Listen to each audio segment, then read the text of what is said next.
గురుదేవులు సమస్త ఇంద్రియాలు జయించి నసుఖం సురేంద్రస్య నసుఖం చక్రవర్తిన యత్సుఖం వీతరాగస్య మునేరేకాంతవాసిన. ఎప్పుడైతే నరేంద్రుడు పొందలేటటువంటి ఆనందము, దేవేంద్రుడు పొందలేనటువంటి ఆనందము, బ్రహ్మదేవుడు పొందలేనటువంటి ఆనందము, కౌపీనవంత కలుభాగ్యవంత, ఏ బ్రహ్మచర్య దీక్షలో ఉండి సదా బ్రహ్మనిష్టలో పరమాత్మ ధ్యానంలో నిలకల కడిగి ఏకాంత వాసి అయి సదా బ్రహ్మనిష్టలో ఉండినటువంటి వారలు అట్టి బ్రహ్మసుఖమును పొంది తీరుతారు.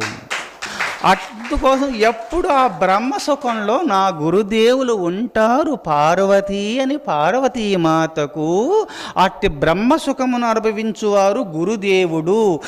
అట్టి బ్రహ్మసుఖమును పొందేవారందరూ గురువులే. అట్టి గురుదేవునికి